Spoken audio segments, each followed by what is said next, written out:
ஒரு அழகான காட்டுல ஒரு சின்ன குடிசையில 3 பன்றிக் குட்டிகள் தங்களோட அம்மாவோட சந்தோஷமா வாழ்ந்து கொண்டிருந்தது. அந்த குட்டிகள் தினமும் ஓடி விளையாடி சந்தோஷமா சிரிக்கும்.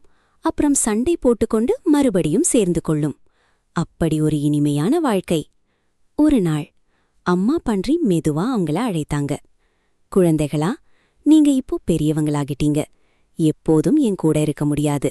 உங்களுக்கு நீங்களே வீடு கட்டணும்னு சொன்னாங்க. அடுத்த நாள் 3 பேரும் தனித்தனியா வீடு கட்ட முடிவு பண்ணினாங்க. முதல் பன்றிக்குட்டி கொஞ்சம் சோம்பேறி. அதனால அதுக்கு ரொம்ப வேலை பண்ண பிடிக்கல. ஈஸியா அதுக்கு பக்கத்துல புல்லு கிடைத்தது.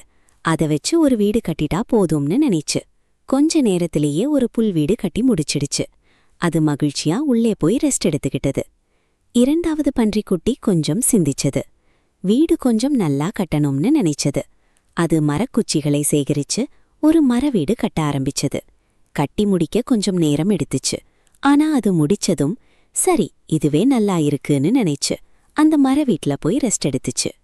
மூன்றாவது பன்றிக்குட்டி மட்டும் நல்லா திங்க் பண்ணுச்சு. நான் கட்டுற வீடு என்னை பாதுகாக்கணும்னு அது நினைச்சது. அது கற்கள், மணல் எல்லாம் சேர்த்து ரொம்ப நாள்கள் எடுத்துக்கொண்டு ஒரு வலுவான கல்வீடு கட்ட ஆரம்பிச்சது. வெயிலில் உழைத்தது.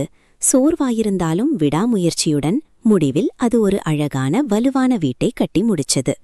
ஒரு மாலை நேரம் காட்டில் ஒரு கெட்ட ஓநாய் ஒன்று சுற்றி கொண்டிருந்தது. அது உணவு தேடி அலைந்தது.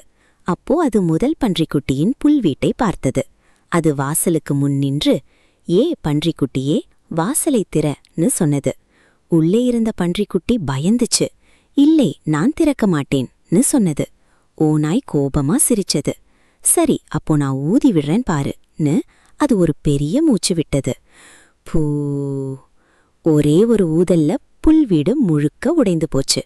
முதல் பன்றிக்குட்டி அலறிக்கிட்டு ஓடிப்போய் இரண்டாவது பன்றிக்குட்டியின் வீட்டுக்குள்ள போயிடுச்சு. இப்போ 2 பன்றிக்குட்டிகளும் உள்ளே இருந்தன. ஆனா ஓநாய் அங்கேயும் வந்துடுச்சு. வாசலை திறன்னு மீண்டும் கத்தியது.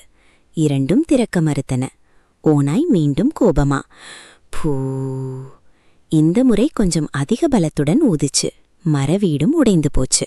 இப்போ 2 பன்றிக்குட்டிகளும் அதிர்ச்சியோட ஓடிப்போய் மூன்றாவது பன்றிக்குட்டியின் வீட்டுக்குள்ள போனாங்க. மூன்றாவது பன்றிக்குட்டி அமைதியா சொன்னது, பயப்படாதீங்க, இது நல்ல வலுவான வீடுன்னு சொன்னது.